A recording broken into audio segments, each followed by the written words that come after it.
Hey, everybody, and welcome to another episode of Up Your Alley. It's a podcast with two best friends. That's me. My name is Taylor Edgar, and with me, as always, is my best friend, Jake Baggett. Say hi, Jake. Hey, buddy. And happy birthday, Jake. It's Jake's birthday when we're recording this. Oh, thanks so much. I appreciate that. It's a late night episode. We haven't done a late night in a while. Not for a while. Because we had like a set schedule and stuff, and now it's just like, I actually had stuff to do on days that we usually do stuff. But now we get to do this, and it's your birthday. Back to it. Yeah. Jake, you guys can't see because we're not filming this.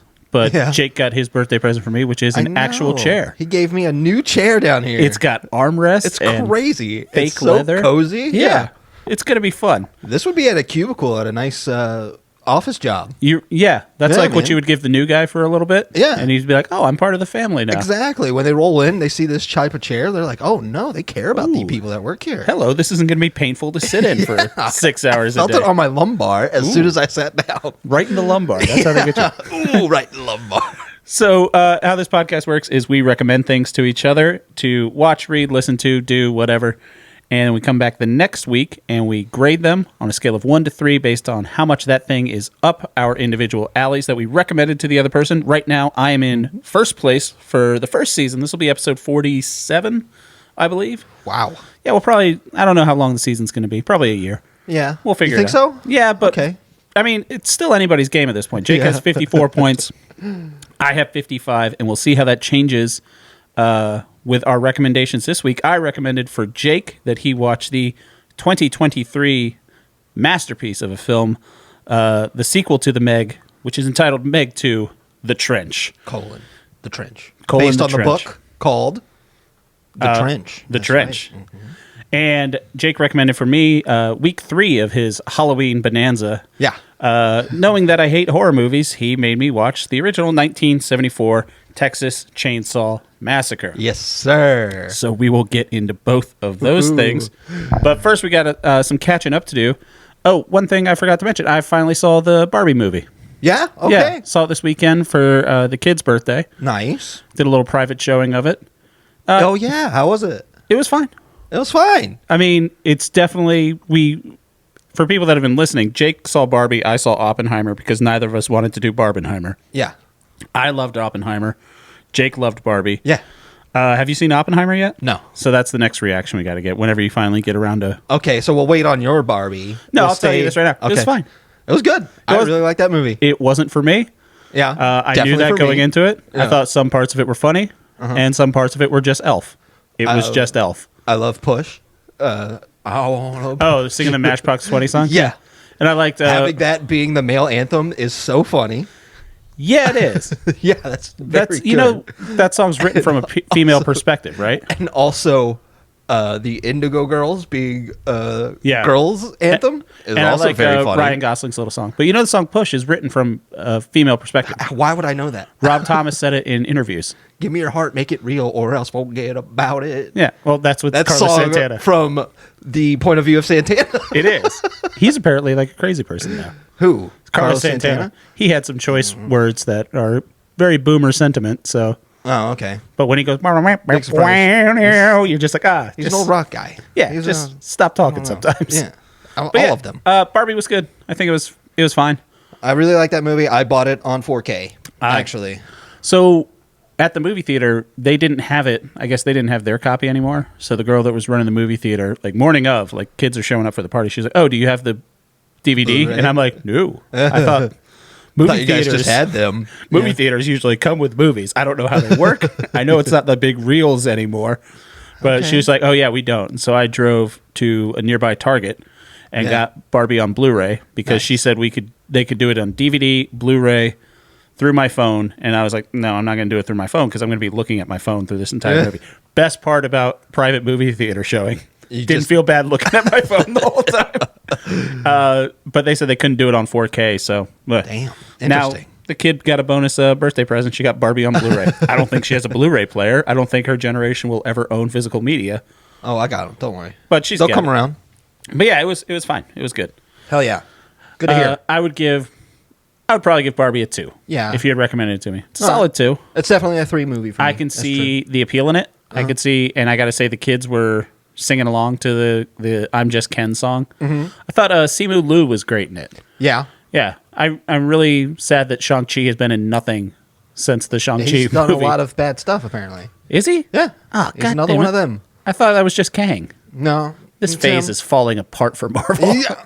People don't like Simu Liu. Really? Yeah. Apparently, even Ryan Gosling doesn't like him. So I trust that's the even baby funny. goose. Yeah, I'd rather listen to Ryan Gosling. Yeah. Because he tried to hold his hand. Simu Liu tried to hold Ryan's hand, and he recoiled from it. Yeah. Oh God, we're in the celebrity gossip that neither of us follow that much. Segment. I know, this is the best. Yeah. We gotta stop.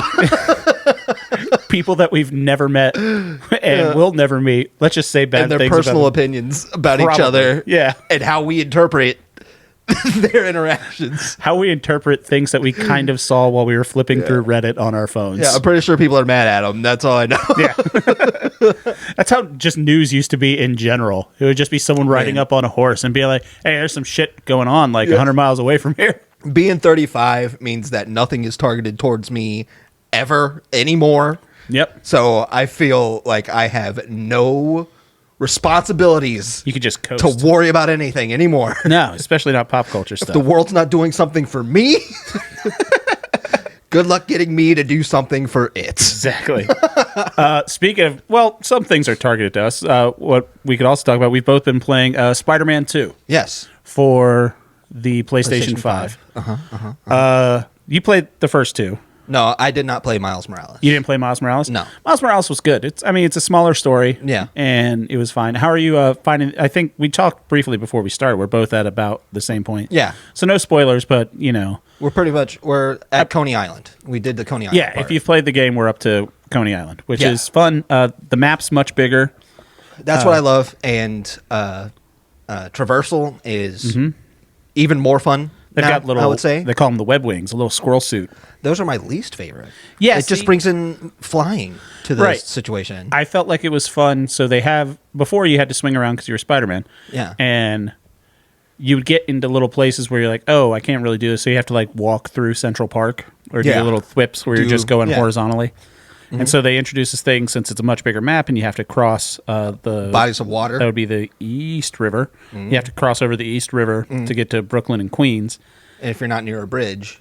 Yeah. And so that works there really well. So I use it then. But so they have the web wings where you can just kind of glide and it's pretty far. It's a little, it's sort basically of like flying when you hit the wind tunnels. Wind And tunnels. Yeah. And I thought that was fun for a little bit. And then I found myself being like, I want to be Spider-Man. Yeah. So it's like, I'd rather go underneath the bridge. Yeah.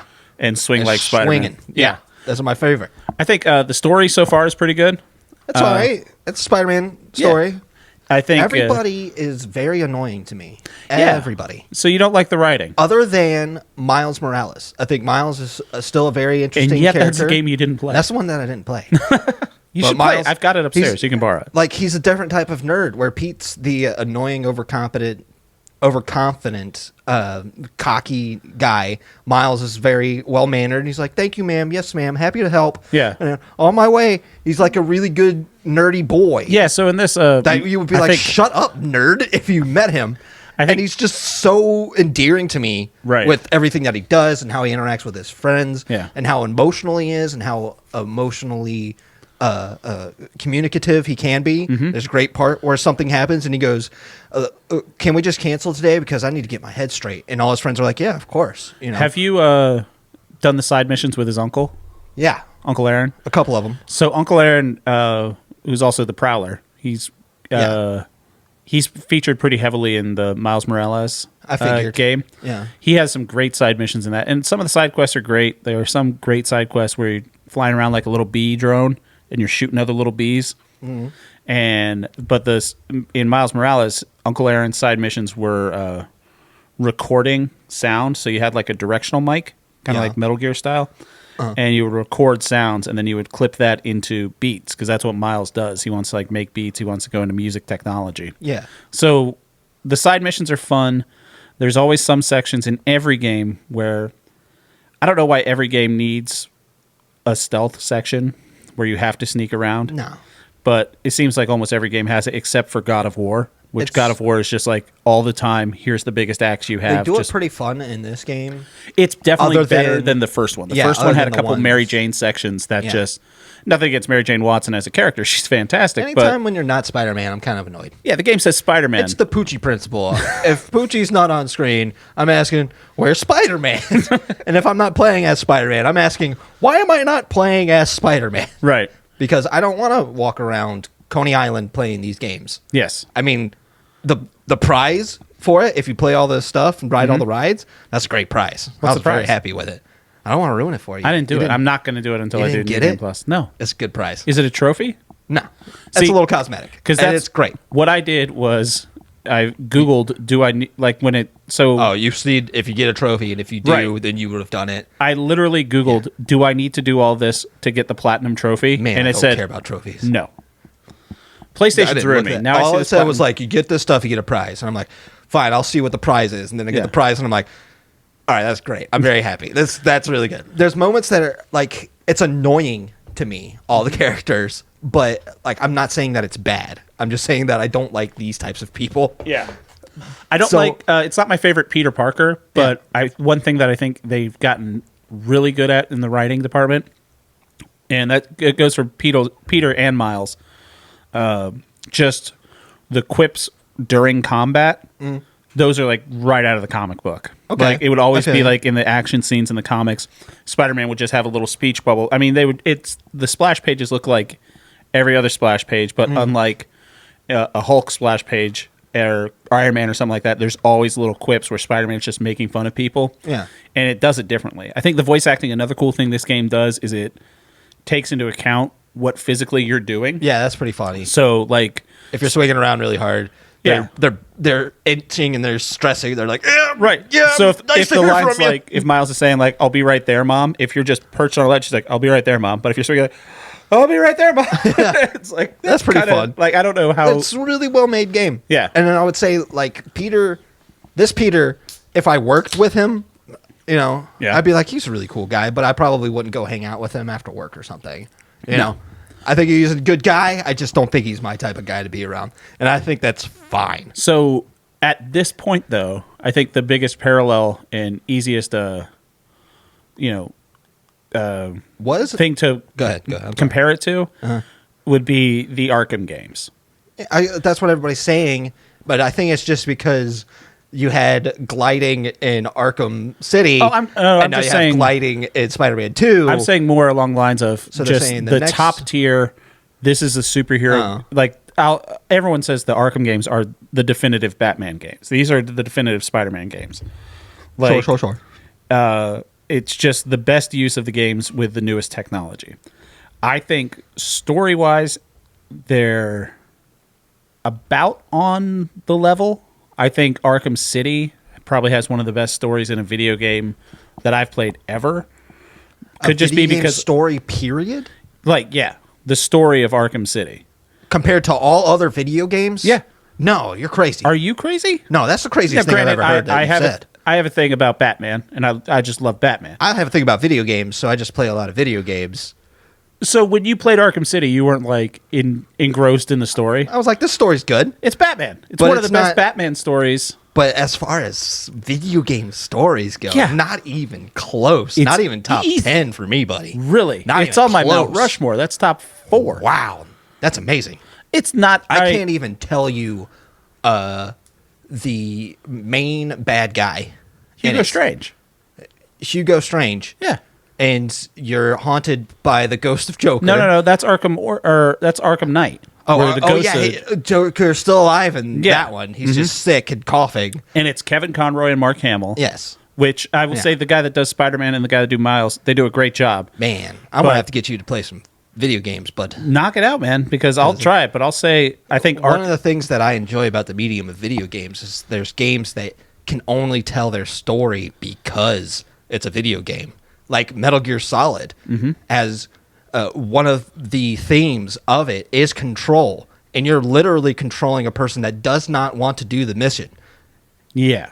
And the only reason he's doing it is because you're controlling him to do it. That's kind of like fun themes that go through games that you can only do with games. And that's kind of stuff I like to explore. Maybe I wasn't thinking about it from that aspect of just video games as a medium. I was comparing it more to like films and stuff like that. But as far as video games that I've played, Arkham City's way up there for me. Man, I think Arkham City's better story than any of these games. I would say, yeah, easily top 4. Wow. I loved Arkham City. I've probably played that game. I think it's a great game. Yeah. I still love it. I think it's a beautiful game. But it was the gameplay that kept me playing. Yeah. You know. Well, absolutely. I mean, and you've always been Spider-Man boy, and I've always been Batman boy. The story is much better in Arkham City than it is in Spider-Man. But again, I don't think that's a strong story. Yeah. I mean, I will say I'm curious to see where this story goes. But we were saying right before we started recording, we're talking about Game of the Year. Yes. I think you said that you don't think you've played your Game of the Year yet. Yeah. Not even in like 4 days, Alan Wake 2 comes out. Mm-hmm. And that's a game that I'm very, very excited for. We've talked about it briefly. I haven't played the first one. I already have. So far, Baldur's Gate 3 is probably my Game of the Year this year. Yes. Over Tears of the Kingdom. Yes. Yeah. Definitely. It's a harsh call, but Baldur's Gate 3 is much more in depth and in a direction that I enjoy going in a game where it's role playing. Like I can create a character that feels right for me, or almost I can create infinitely a character replayable too. Exactly. Yeah. There's times when like I make a choice where I just had this big battle and everybody's hurt, but then this one guy comes out and he's being really mean to me, and I know that he wants to start a fight, so I just kind of like push him really hard over a cliff, and he dies. And I'm like, oh, thank God. Like, usually I listen to people. That works. And I want to work it out with them. But sometimes you just got to push a guy off a cliff. But I was so tired from this fight that took me like 25 minutes. Yeah. And this guy comes out and he's trying to fight me.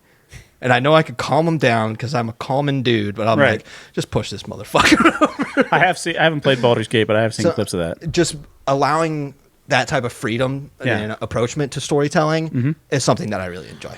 Yeah. Although I will say, games like Spider-Man and Arkham, they're not as much role-playing games because you don't get to like decide the story as much. Right. So that's also what I was thinking about when I was thinking about the best game stories. It's more linear games. Because like God of War ends up the same way no matter what you do. Yeah. And I think the stories in those games are great. Yeah. And then there are some, I would say probably my favorite story and probably my favorite game ever, Red Dead Redemption 2. That does have 2... slightly different endings depending on where your honor is. Yeah. And it's only like the last scene where there's that big of a difference. But I would say that's more linear storytelling as well. So because you always end up in the same place. I mean, so like Hotline Miami is one of my favorite video game stories. And that's a linear game. You know, you just follow the stages. But it's such a cerebral and open to interpretation game that it was so much fun to talk about with others. There's you get the secret ending by finding all the little secret spots, and you talk to the developers within the game to get to ask them questions about the game. Right. Like that episode of Looney Tunes where Bugs talks to the animators. Kind of like that. Yeah. And you're talking to them, and one of the questions is like, you like killing people, don't you? And they say, don't you? Because they're like, yeah, like, we made a video game about killing people, and you did that, and you're wondering about this? And like, the story is so obfuscated that... Good word usage, Jacob. Thank you, buddy.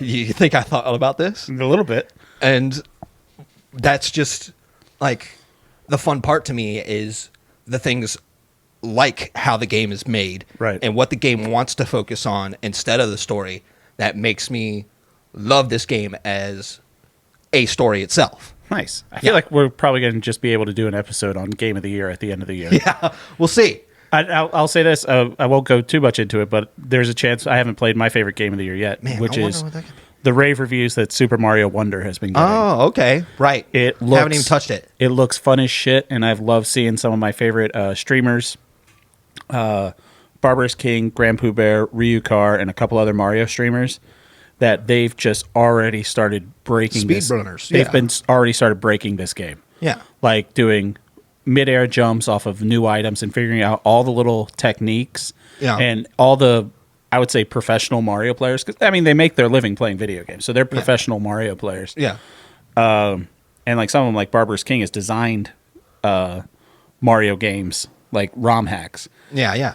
So they know all like the tech aspects of, you know, jumping like this versus holding on and then doing back and forth shell jumps and shit like that. And everyone says the tech in this game is just awesome. Yeah. It feels good to play and everything. I'm picking it up this weekend. I've got a lot of shit to do this weekend, but I want to get into that too. That might be game of the year for me. I don't know if it's going to hit all the nostalgia that Tears of the Kingdom did for me, which is currently my number one. Damn. But I did love Tears of the Kingdom. Yeah. I totally do.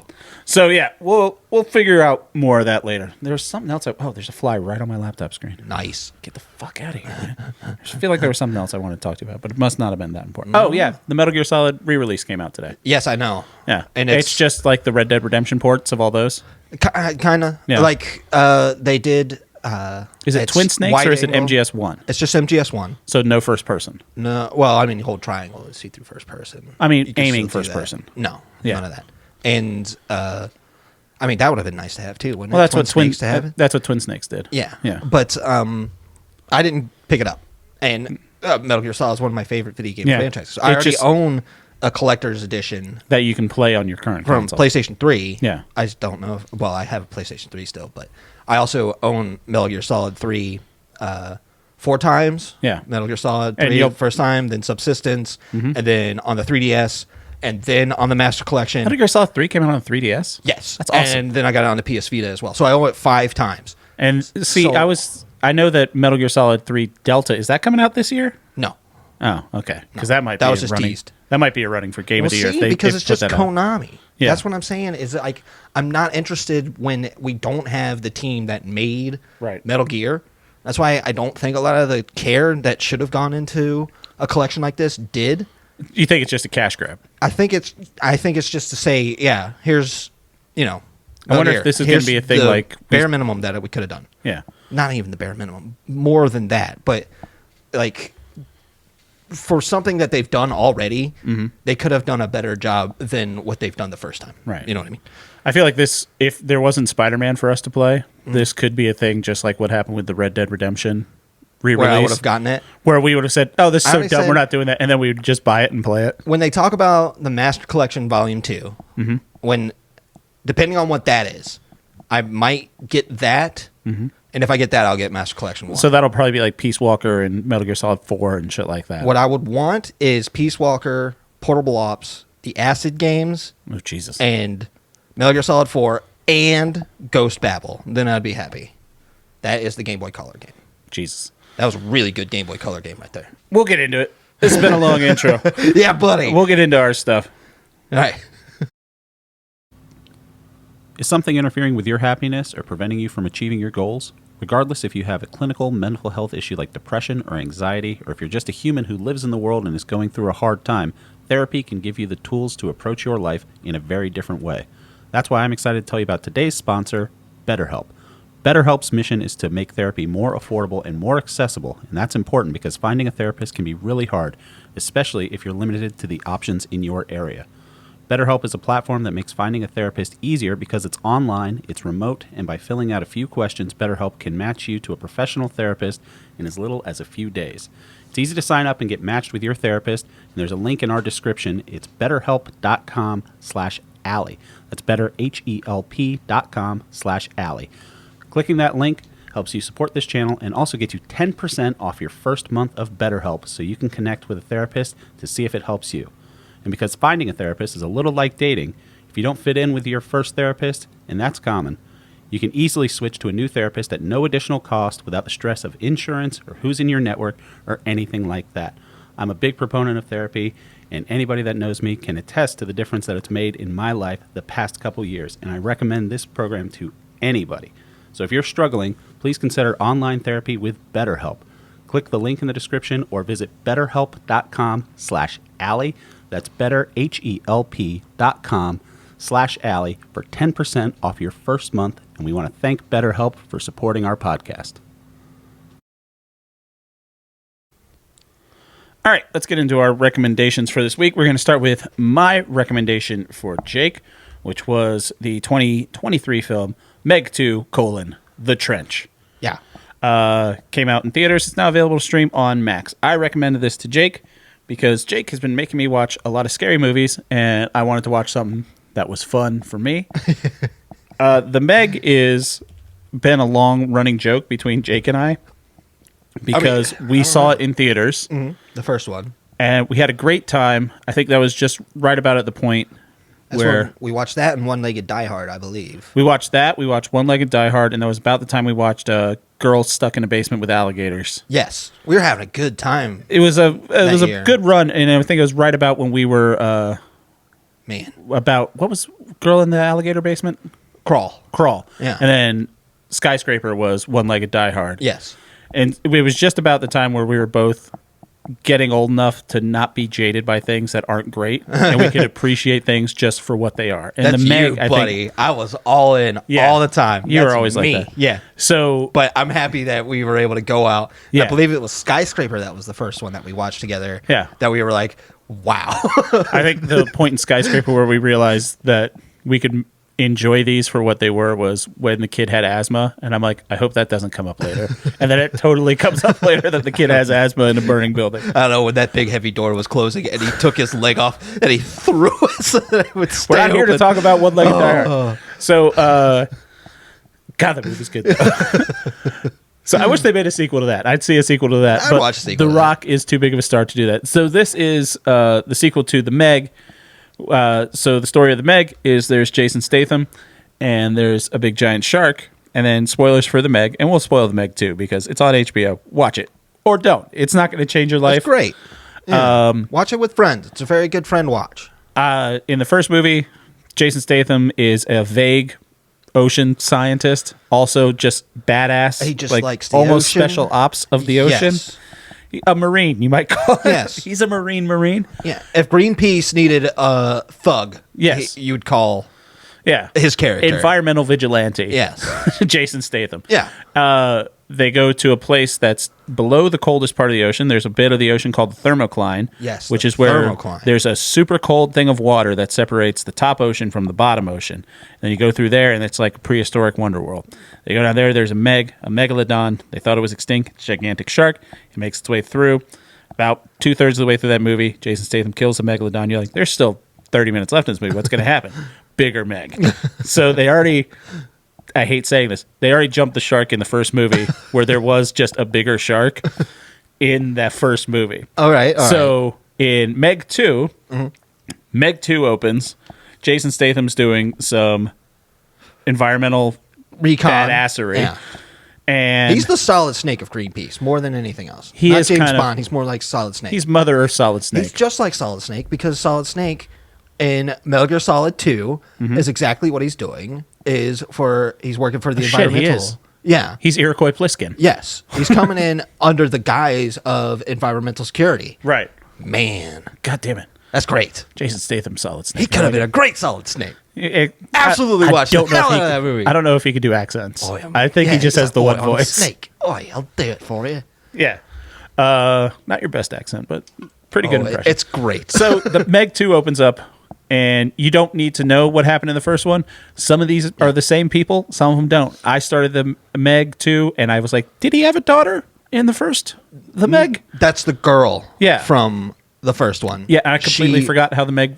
Yeah, the her mom died, and it looks like she's the one that died. Adopted her. So they're on a station, and like I said last week when I recommended it, this movie is clearly not targeted for American audiences. It was made by a Chinese production. Yes. Yeah. And it was obvious in the first one too. And you know what? Good for them. They've got a huge market over there. Movie is that what it's saying. You know, Jason Statham got paid for this $120 million. Oh, okay. So anyone that says, why would Jason Statham make that movie? $20 million. That's why. $20 million. Because in the first movie, there were things where they want me back for another Meg. They got to pay me another $20 million. Yeah. And, you know, Skyscraper was kind of like this too, because Skyscraper was made for a Chinese audience as well. I mean, just make a fun movie. There's 1.2 billion people over there. Of course, you're going to make it for that audience. But this movie, a good chunk of this movie is in Mandarin with subtitles. Yeah.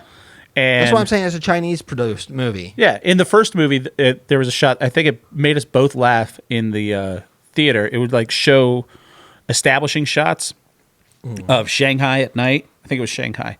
Or it might have been Macau. I'm not sure. But it's like big zoom establishing shots of the gorgeous skyline of like this wonderful Chinese city. And you're like, this is where we are. And then it immediately cuts from that.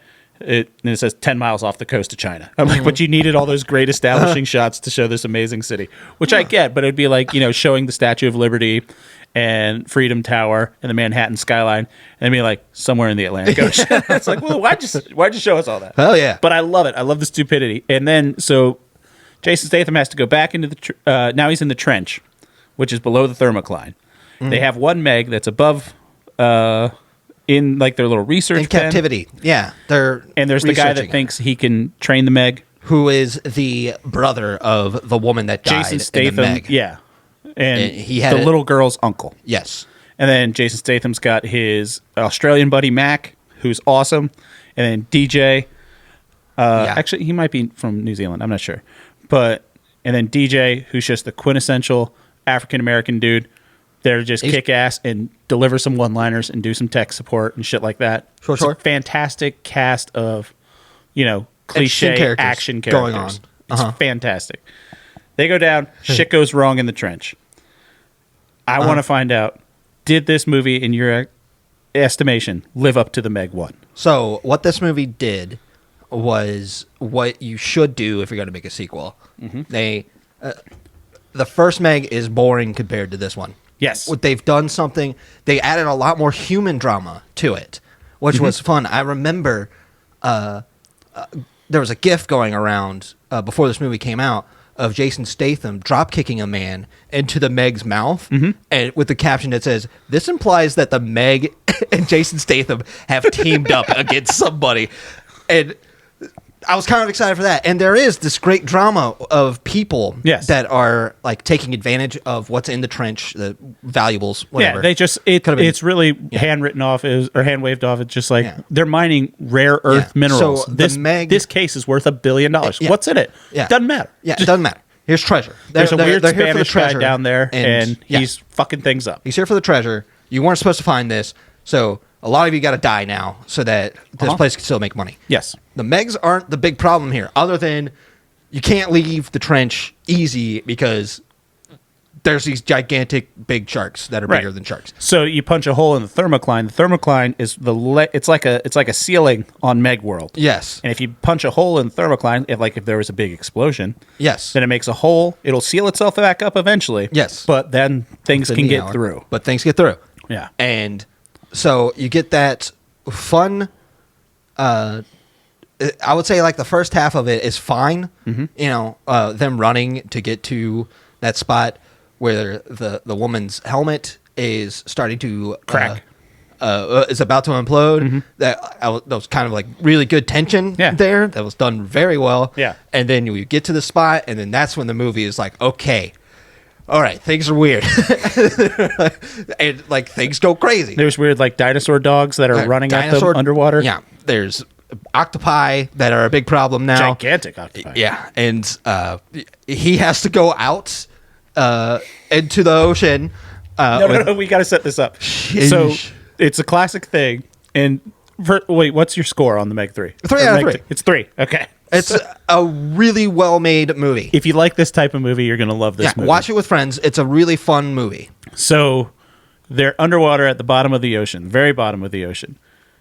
Jason Statham, there's something that they have to swim. They have to go around the other side to get in through another airlock because they've closed down trapped. all the doors that they can get through. The evil corporation, which has never really gone into. It's just that they're shitty people doing bad environment stuff. I mean, they're the company. They're taking over, and because there's billions of dollars there. Yeah. So they're just pulling a coup. Yeah. And they were hoping. Well, at first they didn't want to pull a coup. They were just like doing secret operation. They're not trying to coup it up. Yeah, but then they discovered that they were doing illegal stuff, and then they're like, ah, shit! Now we got to take over. Now we got to force a coup here. So, it comes out that Jason Statham has to swim without a suit. Yeah, at the very bottom of the ocean. Yeah, swim around the station. He says, "I've got about." I can't do the voice, but he's like, about 40 seconds. Minute. And then his daughter says, how can you do that without a suit? Yeah. And there's just a line of dialogue that's just exposition because it's like they knew they wanted. I don't know if this is scientifically accurate. They knew they wanted the shot where Jason Statham has to go outside with the Meg underwater. Then someone's like, he's at the bottom of the ocean. He's going to pop. They're like, let's not worry about that. We could ride around it. And then the other scientist guy says, no, it's about air. So if he gets all the air out of his body, he's going to be fine. Feels right. He's like, you don't see fish imploding at the bottom of the ocean, do you? It's and because was just enough science for me to go, yeah, sure. Because you get rid of the air that's up in your septum, then there's nothing to compress down if if it's filled with water, just like all the water around you. Exactly. I don't know about the pressure of all the water on top of you. No. It's the problem. I know. But the other stuff sounds kind of But then the Titanic's at the bottom of the ocean and it's still standing upright. So I'm just like, I mean, sure, I don't know enough about science to refute that. So fine, maybe he could. Because now, shit's popping off now. Yeah. Because we're like, oh no, like everything's getting bad. And even stuffs are so bad for the Spanish bad guy. Yeah. He does not get a break. Yeah, and then so the Spanish bad guy's at the bottom of the ocean. He just finds a balloon. Torres. And just cuts a tether. First of all, Torres goes way up to the top all by himself. Torres is the one that notices that Jason Statham's team are in the trench and they could see him. And he's like, oh boy. And then so Torres blows up his own friends to start covering up this story. I wouldn't say they're friends. But the explosion also rocked him. It wasn't, it wasn't Torres. It was Montez. Montez. It was Montez. Okay. You just looked it up. I did.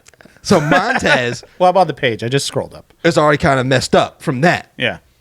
And he gets to their hidden base, underwater base. And then he has a nice fight with Jason Statham. Yeah. Really good stuff. A little hand to hand. Yeah. They're swinging lights and stuff at each other. Yeah. For some reason, there's like a rock smasher at the bottom of the ocean where it's like you have that conveyor belt thing where it's like, is he going to go through the rock smasher that's been done? It was in fucking Temple of Doom. But sure. Got billions of dollars down there. Of course, you got to smash some rocks down there. And I love how they just write things off like, oh, it must have cost so much money for them to build this gigantic fortress at the bottom of the ocean, which was also almost directly under where Jason Statham's company's base was. Yeah, they could have walked to it. So they did actually walk to it. Yeah, they said it was what, like 400 meters or something like that they had to walk. Yeah. And it's like, how did you not notice them building this at the bottom of the ocean? Well, they didn't want to go back below the thermocline. They did it to get away from their captive Meg. Right. Haichi got out of her captivity, and they're like, oh, she's coming to get us. To kill us. Yeah. And so they're like, go into thermocline. She's not going to go into thermocline. And then they go down there, and then there's like, oh no, she followed us, and there's 4 more. Yeah. That was like, everything gets written off like it was just like these. I think you talked about it when we last week when we talked about Friday the 13th, and we said the very funny kill where the guy in the wheelchair gets hit with a machete and rolls down the stairs. Yes. And you made the proposition. I think someone just thought, wouldn't it be fun? Yes. If a guy gets hit, a great wheelchair kill, rolls down the stairs, and it's like, let's write around that. Yes. I think a lot of this movie was, here's a couple cool things Jason Statham can do, and then they're like, well, how does that work? And it's like, well, let's have him swim around the whole thing underneath the bottom of the ocean. It's like, not to mention, to say nothing of the temperature underneath there. Yeah, that's very true. But it's just like, it'll be fine. Let's just write around that and just have one line of dialogue. Super cold down there. That's very true. Did you ever see Thank You for Smoking? Yeah. One of my favorite movies. So in that movie, Rob Lowe plays a movie executive, and he's talking to Aaron Eckhart's character, who's a tobacco lobbyist, and they want to put cigarettes back into movies. And it's this whole behind the scenes handshake deal, and they're like, oh, we have an upcoming movie in space. And like we could put that, I think they say it's Catherine Zeta-Jones. It's like, and they just a love scene. Some guy's going to spark up it'll light up a cigarette. And they're like, oh, when they explode in the all oxygen environment. And Rob Lowe's character says, oh, we could just write a line of dialogue. It's like, oh, thank God they invented the, whatever mechanism. It's like, oh, okay, that's fine. Mm-hmm. That's how this whole movie was done. So it was like, oh, we could just put it. That's an action movie, man. That's how we do this stuff. It's so pure, distilled. The movie, I could tell you where the movie started in the writing phase. It was like, how many? So we did 2 Megs last movie. We need to get 3 Megs back up. And then someone said, let me throw this to you real quick. 3 Megs and a giant octopus. Yes. And you're like, sold. And then they're like, okay, how do we do this? Right, and then they worked forward and backward from there. That's how we got this movie. And it was like, what about like little dog dinosaurs? And they can just, these things that live at the very bottom of the ocean, they swim above. Have you ever seen a blobfish when it gets on a boat and it just like sinks down because it's used to being in the underwater. And its guts comes out of its mouth. Right. But there are these little dinosaur dogs that can swim all the way up and then run on land. Yeah. Like that's the other thing. Like they were made because to do they were it. like, okay, Megs and octopi, that's great. But why don't I just run on land? And that's when somebody's like, a dog that's a dinosaur that's also eating you. Wait, but it comes from underneath the ocean. It's like a fish dog. Yeah. You know when you see like in elementary school, some don't teach it, but the evolutionary chart, there's a little fish frog thing.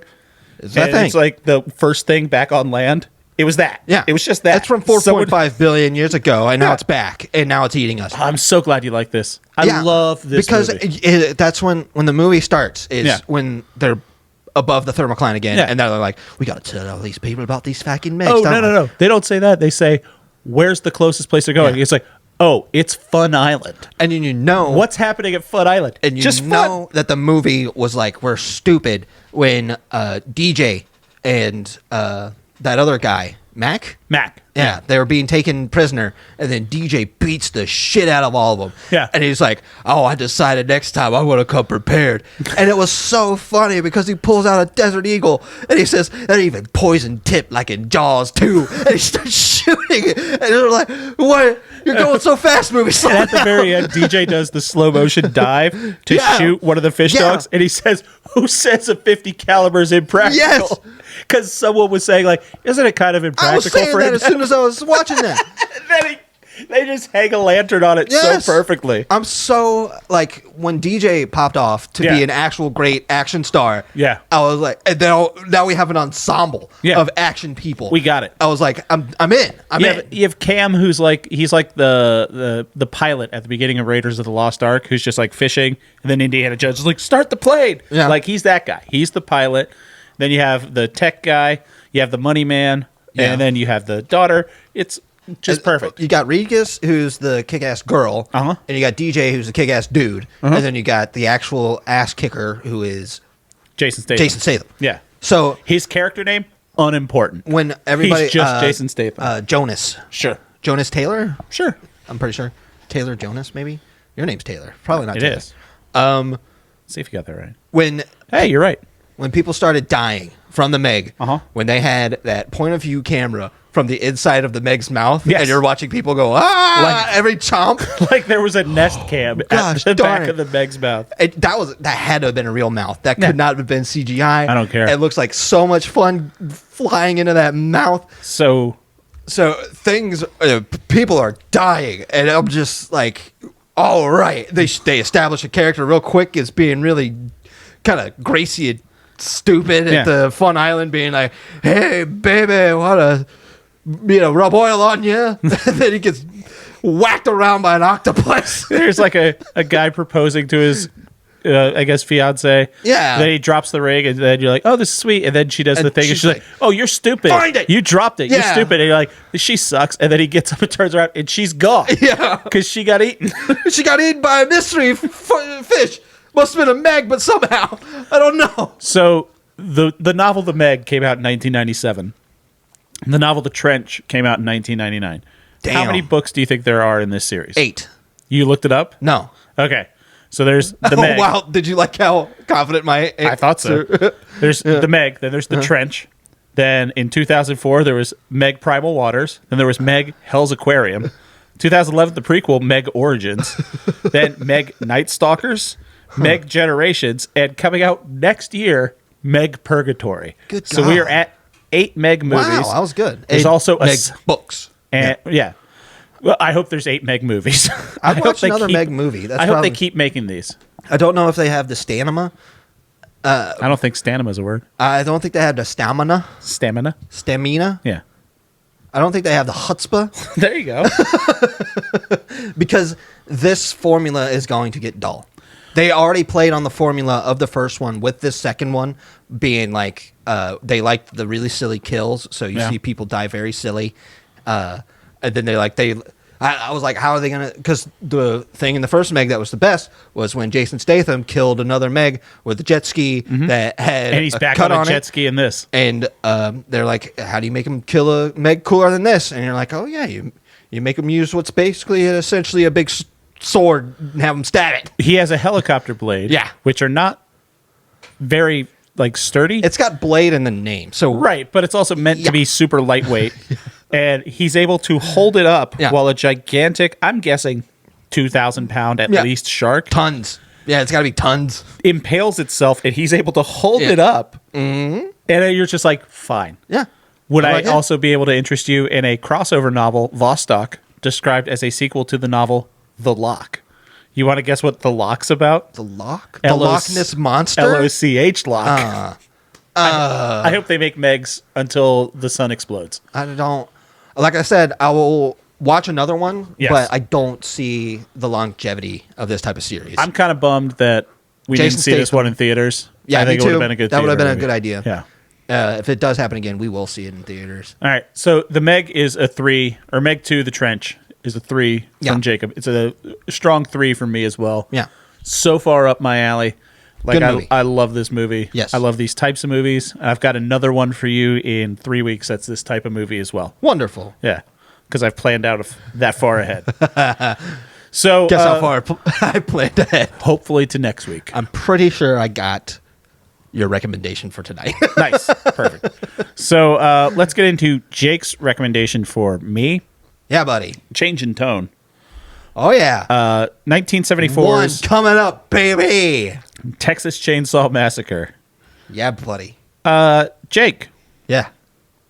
Tell us about this movie and why you recommended it. So if you're listening at home, this is the third one of Jake's. Yeah. Explain your mindset through the whole month. We're doing horror classics. Yes. We're getting you into just the foundation of... So if you get lost at a horror convention, you'll be able to find your way around. The exit. Yes. Yes. It'll be like, and I'll be like, the exit's next to Leatherface. And you'll be like, Jacob showed me what Leatherface was. I know where they're talking about. I'm getting out of here. I knew what Leatherface was ahead of time. You know it better now. I do. So, do I? I don't think I do, actually. So it's Texas Chainsaw Massacre, which is another absolute classic in the horror genre. So it's specifically the slasher genre. Why'd you go? You went Halloween. Yes, because Halloween. You went Friday the 13th. Yes. And now you're at Texas Chainsaw, which came out before Halloween or... This one is scarier. That's why I didn't want to straight up offer it first. I'm not trying to go chronologically. Right. I went in order of what would be more interesting to you. And now we went to a spot where this is one of my favorite movies. And we decided now is the time to show you Texas Chainsaw Massacre. So... I watched it. Hell yeah, brother. It's available on Peacock. You got to watch it with your commercials, huh? No, just commercials right at the beginning. Oh. Peacock makes you watch 3 minutes of commercials. I looked at my phone, and then the movie was on. Wow, cool. So, where to start with this? Good luck. Yeah, good luck. So it's just a nice, easy story about some kids. Yeah. So the story is there's opening narration, which is done by John Larroquette, cool, which is nice. And according to the trivia, he was paid for his opening narration 1 marijuana joint. Can never... Because it was the 70s. Now no one can accuse me of not owning John Larroquette's spine. What's that from? Fuck. Yeah. Hold on. No. That's from Futurama. Futurama, yeah, I was going to say. There you go. Yeah, it's a Bender thing. Yeah, it's a Bender thing. There you go. So, yeah. It's kids. It's in the 70s. They're in Texas. There's a chainsaw massacre. Yeah. It's a bunch of kids in a van, brother and sister, some doofus, and another doofus with glasses, and another girl. They're going down because the main girl thinks that there's a spate of grave robbings, so she's going down to check and see if her grandfather's grave was robbed. You said spate? Spate. Spat? A spat? Yeah. This is the first time I ever had to correct your vernacular, sir. I think spate works, too. A spate? I don't know. No, that doesn't sound right at all. Just saying. But go ahead. Fuck you. Spate. Oh, wait, it's pronounced spat. Well. It's spelled spate. I don't think I've ever said that word.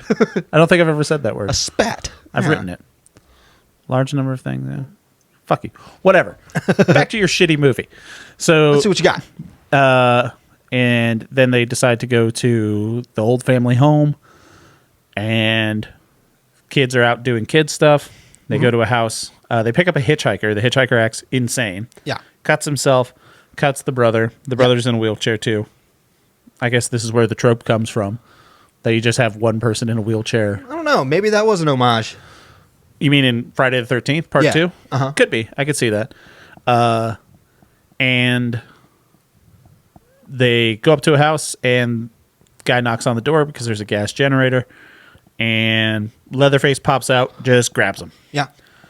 And then his girlfriend is just like, oh, where'd he go? So she goes in the house. Leatherface is trying to cut up her boyfriend with a chainsaw, picks her up, puts her on a spike. Yeah. And he's like, hold on a second. I'm trying to deal with your boyfriend. Yeah. Here. And then treat her like meat. Third dude comes in. This is later. They can't find those people. And he gets hit in the head with a hammer by Leatherface. Leatherface, he's just got a lot of plates spinning at this point. You kind of feel for the guy. He's basically used by that family. Yes. So then they're trying to find it. It's just the sister and her brother left. The guy took the car keys. This is just a quick synopsis of the movie. Honks on the horn. They're like, oh, let's go try to find them. Leatherface comes, kills the brother in the wheelchair, chases the girl. She gets knocked out. Wakes up. The whole family's there. The hitchhiker, their dad who worked at the gas station, Leatherface, and then their grandpa. Yeah. Which is just like a moving cadaver man. They have a weird dinner. She escapes, gets away at the end. Bullet points for the movie. Sure. I did not like this at all. I don't think you would. At all. Yeah. Not for the scary reasons, because I would say out of all the movies that you had me watch, Halloween and Friday the 13th, not so much Friday the 13th, but Friday the 13th Part 2, there are points where I'm just like, oh, shit. Oh, shit. Nothing. I think I was doing some research on it, and the director, Tobe Hooper. Yeah. So this came out in a time where movie ratings were weird. Like there was no like PG-13 or something like that. And they really just, it was showing violence, sex, nudity, and then profanity. Those were things that Halloween and Friday the 13th really like excelled on. They're like, oh, we're going to show boobs. We're going to show people getting their throats slit. This movie, apparently Tobe Hooper wanted it to be a PG movie. So he cut around in the edit showing the actual violence. Because like you see a girl lifted up on a meat hook. Yeah. But you don't see it like going through. She's just suspended. So you get that's what the gets idea. Me. You see her face. Right. You see her go, oh, shit. Right. Yeah. So I've just been spiked. That's one of the things about this movie. By not showing the actual violence, he was trying to get around the MPAA rating because he's like, I want to make this a PG movie, which is bananas because Ghostbusters is a PG movie and this is not Ghostbusters. I don't understand the comparison. Well, I'm just relating it to another PG movie. Like Ghostbusters is PG. I'm pretty sure Bubble Boy is a PG movie as well. Yeah, probably. But I just picked Ghostbusters. Okay. And so by cutting all that stuff out, it made it scarier to audiences. Yeah. Because it was really the whole thing of, Sure. What your mind can come up with is worse. I thought this movie was just weird. And then I got down to it. Obviously, it's not for me. Yeah. I didn't like, it wasn't the violence that got me. I didn't think it was particularly scary. I thought Leatherface was kind of funny. Like I said about him with plate spitting, he's another character. You brought this up when we were talking about Jason and Michael Myers being kind of this silent killer. Yeah. The opposite of Freddy Krueger, who I like. He kind of does this weird pantomime thing. Like, the first girl. I love his. Because his is more tantrum style. Because he's kind of like a big where it's baby. Like he might be developmentally disabled. They don't really go into it. Yeah, he's just like a big baby. That's why he cries and he's very sensitive. You know what character he reminds me of more than Michael Myers and Baby Huey. No, he's Chunk Yeah. He's Chunk from the Goonies, essentially. Yeah. Where it's like they keep him locked up. And it's like, like there's a scene in the Goonies where the mom's like, you idiot, why are you doing this? And that's the way they treat Leatherface. I don't know if those two are related, but I think Leatherface has got a lot of chunk in him. Yeah. Or not chunk. Is it? Yeah, chunk. No. Sloth. Yeah, Chunk is the boy. I'm completely wrong. Yeah. You correct me on spate, but not that I'm saying chunk. That's not a wrong vernacular. Well, that's the boy is Chunk. Character name. Sloth is who I'm thinking about. He's got a lot of sloth. And it was just like, there's one scene where the girl that gets impaled, he puts her in a freezer, but she's not all the way dead. Yeah. That was the biggest jump for me. Dude lifts up the freezer and she like jars back awake. And then he does this weird pantomime thing where he's like, it was almost like the Lucille Ball show where they have like the conveyor belt of stuff and they're trying to catch up and it just becomes this physical comedy. That's Leatherface be like, I got to kill that guy, hit him, keep her back in the freezer, shut that, do all this. And I was just like, all right, it's just, none of it was really grabbing me. And then I was, like I have been doing, just being like, if I don't get this and it's so widely revered, what am I missing? And there are fucking essays written about this movie. Yeah. Everyone from saying that this is anti-patriarchy movie. Sure. People are saying that this is a vegan movie. Yeah, because I can definitely see that. Like, there's the whole people working at a slaughterhouse. I mean, that's all he's really doing is he's operating these people like meat, like pieces of meat. All he sees is the livestock, and there are the parallels of that. He's not torturing them. He's just not caring. Yeah, with the last girl with the grandpa, it's just he loves the taste. That's why he sucks on the finger. Right? And did you know he really cut that finger? You know that's real. Really? Yeah.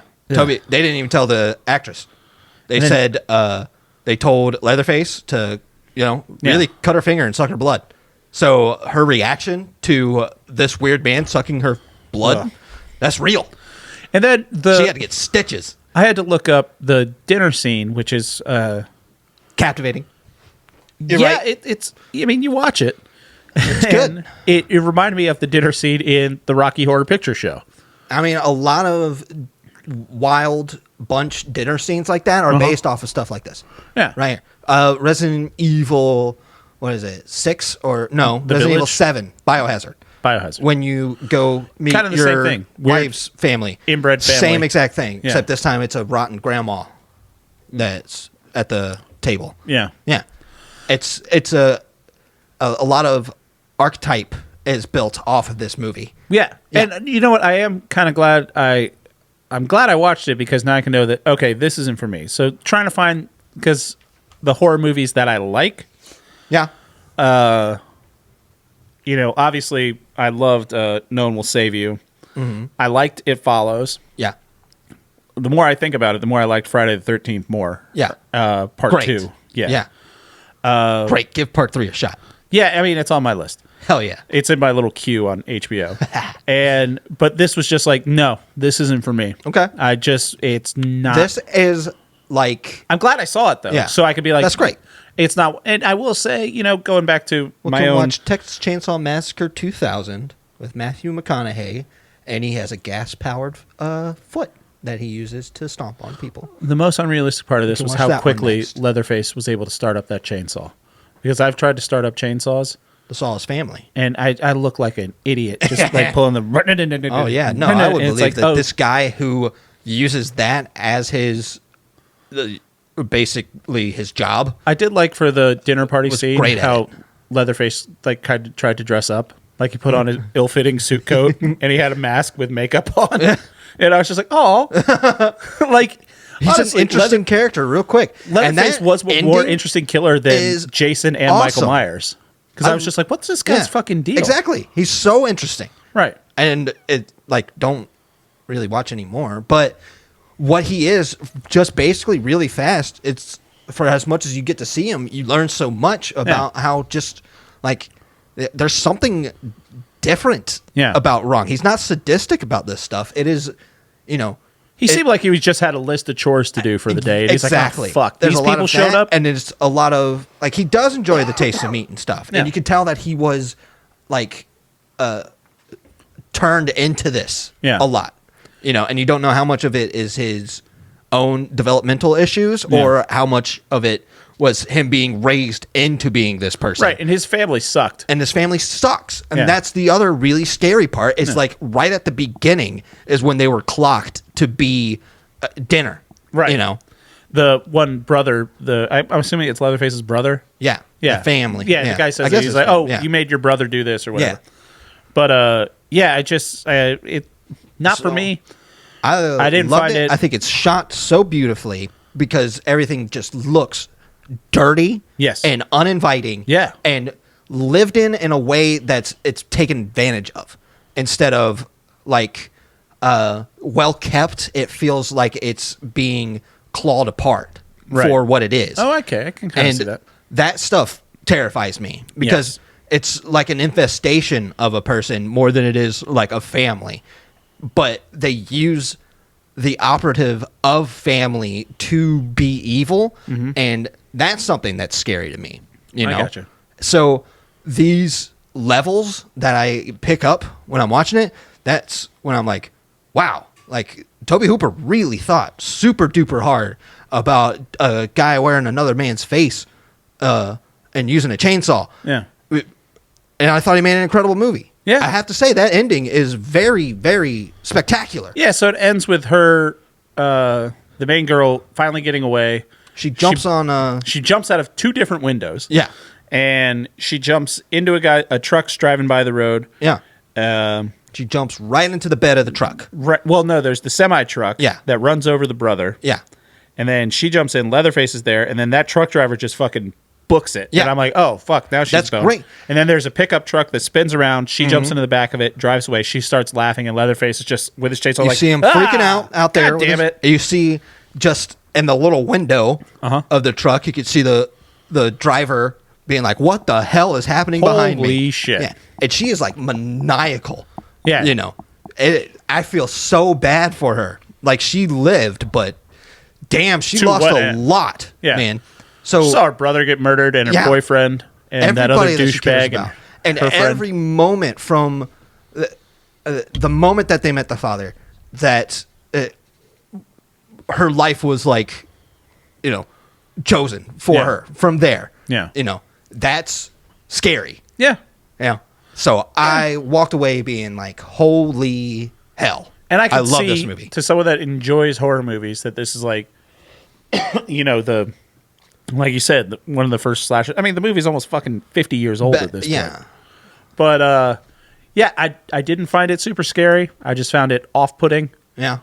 Not my favorite. Leatherface, funny character. Leatherface is great. Man, it was like, did you ever see it's like in Tommy Boy, when Chris Farley puts on David Spade's jacket. Yeah. He's like, fat guy and was Leatherface at the end with his chainsaw, just being like, he's having a tantrum. He's fucking freaking out. He was Murder Sloth. Yeah. He was Murder Sloth, and he needed a chunk to help him. Like, just like even the framing of that, it had a look and it went for it. And like I said, don't know how to live in the 70s. Yeah.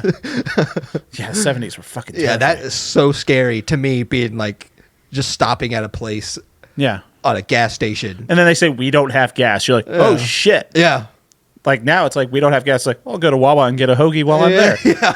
Not a problem. Thank you, sir. I will call somebody on my cell phone telephone to come get me. The only time I've ever been in a place like that is one year I drove to New Orleans for Mardi Gras. Right.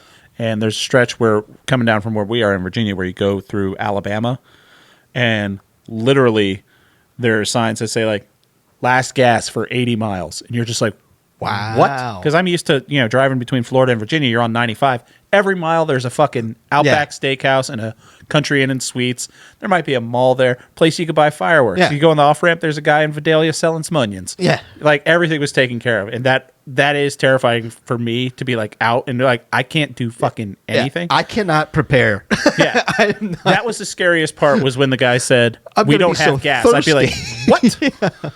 Like, they only have the light blue Gatorade, not the dark blue Gatorade that I like. It was like, what kind of last gas station for 80 miles? Like, what if I didn't get enough Gatorade? So what if I'm slightly parched? It's a one for me. But I see where you're coming from. I see what the hubbub's about. I will say this: this is one of the movies that I was legit worried watching it. Yeah. Or before I watched it, being like, I don't know if I really want to see this. And then I saw it, I'm like, yeah. Well, I mean, I'm and a lot of that is because it was shot so it wasn't gory, because he was trying to get a PG rating. The gore is something... It's all implied. Yeah. Like, there are shots of, like, dead fingers. Gore can be like scary if it's done right. Gore can also be extremely hilarious. Yeah. If it's done right, you know. Monty Python and the Holy Grail. Exactly. Gore in itself isn't inherently horrifying. Right. It's... I can't remember, but I heard in an interview one time where they were talking about it. It's like the reason people laugh so hard when, you know... so a big rock falls on somebody, it's Looney Tunes, right? You know, if you just add blood splattering, 50 feet in every direction, now it's just bloody Looney Tunes, right? You know, and I'm like, yeah, that's right. Perfect example, like in this movie when the brother gets hit by the semi truck at the end, you're like, oh Jesus Christ! Like it's visceral. But at the end of Mean Girls, when Regina George gets hit by a bus, you're like, yeah, it's the same basic thing, yeah, like exactly. Person's just getting sidelined by a gigantic depends on how you vehicle. do it, and the implementation of that. I watched Mean Girls recently. I'm not going to watch that. Yeah, there's a musical coming out. Mean Girls the musical. I remember they had they made a movie of the musical. Yeah, and so that's coming out in January. Oh, yeah. So they made a movie, and then they made a musical of that movie, and now they made a movie of that musical. There's a book. They made a movie of the book, and then they made a musical of that movie. Yeah. And now they're making a movie of that musical. Oh. Yeah. I don't care. I mean, I'm not going to watch it. It was one of those things where it popped. Yeah. It was a trailer in the Taylor Swift movie. They played a trailer for it, and I was like, oh, cool. And I was like, I haven't seen Mean Girls in a while. And I was like, it's a good movie. Like, I like Mean Girls. I'm not going to sit. You just made me watch Texas Chainsaw Massacre. I'm allowed to watch Mean Girls afterwards. You can watch whatever you want, buddy. Thank you, everybody, for listening. If you like the show, please leave us a review on whatever podcast platform you're listening to this on, and follow us and leave some comments and stuff like that. Tell your friends about it. You can follow us on YouTube, where we have some video game Let's Plays up there, as long as this podcast as well. That was weird at the end. Late night show, man. Yeah, dude. We're doing well, though. Mispronouncing words, and I'm kind of petering off at the end. But we still got stuff to do. It's Jake's birthday. We're going to power through. Yeah. You could also send us an email with your recommendations to upyouralleypod@gmail.com. We have an email. I will get into it with my recommendation. But first, Jake, what is your recommendation for me for next week? This is it. Yep. Last horror movie I'll show you for a long time, buddy. Okay. First weekend in November. That's when you're ending this. Shut up. Yep. So close to greatness. So close to greatness, Jacob. It's your birthday. I'll let it slide. So this is a movie that people don't even call it a horror movie anymore. Really? Yeah. It's called one of the best movies of all time. Now, we are going to have you watch The Exorcist. Okay. Yes, sir. That's a movie that I saw when I was like in middle school. Yes, sir. But, vague recollections of it. I'm due for a rewatch. I think you are due for a rewatch because now you have seen a lot more horror movies. And now you will be able to see this one and be like, oh, that's a really different interpretation of it. You can watch it on Max. That's the 1973 Exorcist, not that new one that's apparently terrible. We're not watching that. Yeah. I mean, I hear it's terrible. I hear it's terrible. For some reason, they call upon all religions to come and help exorcise the demon. Like the Super Friends? Kind of like that. Huh. And they're like, we need a Shintoist? A religious leader from every religion here Zoroastrianism? Now, pulling off whatever they can. Quetzalcoatl, the feathered serpent god? I mean, we know who the demon is. It's Pazuzu. We know who it is. The way that you exercise... We don't have to get into it. Another Futurama reference. He names his giant griffin monster Pazuzu. Yeah. Pazuzu! It's named after the demon. All right, I'll watch The Exorcist. It's available on Max. My recommendation comes from an email we got from a listener who wrote into upyouralleypod@gmail.com. Yeah. Amal writes in. He wrote in a couple weeks ago. Right. And recommended a movie to us, and then I forgot about it because I'm bad about that sometimes. We watched, what's that fucking Josh Hartnett movie called that we watched? The Bunraku. Bunraku. That was a recommendation. Yeah. So Amal writes in, following my earlier recommendation for Jake to watch Elite Squad, a Brazilian police thriller about a captain of a special unit tasked with combating crime and drug in the favela. Yes. Now I remember. That sounds great. blah, blah, blah, blah, blah. He says, my recommendation is for Jake to watch the second part of this movie. Spoiler alert, we didn't watch the first one. I'll watch both of these. Elite Squad 2, Enemy Within. It's again starring Wagner and the other cast that we were familiar with for the first movie. Brilliant. Arguably, the first movie really sets the tone for the second one. The second part fucks. That is not a typo. And so I went and I felt bad about this. And so I watched Elite Squad. Elite Squad is available on Prime. And I watched it. It's fucking dope. I can't wait. That's your recommendation, is to watch Elite Squad. Elite Squad 2 has, apparently you can find it on YouTube. Yeah. So I'm going to watch Elite Squad 2. You don't have to watch them both. I'm probably watching both. But the first one, that's my recommendation for you, is to watch Elite Squad on Amazon. Happy you went back into that email. He recommended for me to watch Nicole Kidman in The Others, and I was like, okay, yeah. No, that's a great choice, honestly. Yeah. Yeah. I think you would enjoy The Others. I'll check out The Others too, maybe, if I've got time. I'm watching an Elite Squad. And we've got stuff to do this weekend. We're going to be at a golf tournament next Monday. So next week we have a kind of fun episode. We're going to do a regular episode, but there's going to be a bonus episode. There's a charity golf tournament around, and the podcast is sponsoring it. Yeah. Because we have sponsors now. Earlier in this episode, you've heard a sponsor. Yeah, buddy. Like a fucking real podcast. We're doing it. So as soon as we get a sponsor, we're sponsoring things. So we're going to have a fun thing from a charity golf tournament that'll just put up. That'll just be a little bonus things. So thanks, everybody, for watching. Make sure you follow us on TikTok at upyouralleypod, Instagram at upyouralleypod. Send your emails to upyouralleypod@gmail.com. Follow us on YouTube as well. And thank you all for listening. Tell your friends. Jake, happy birthday. Thanks for coming over, buddy. Love you, man. Love you too. Bye. Bye.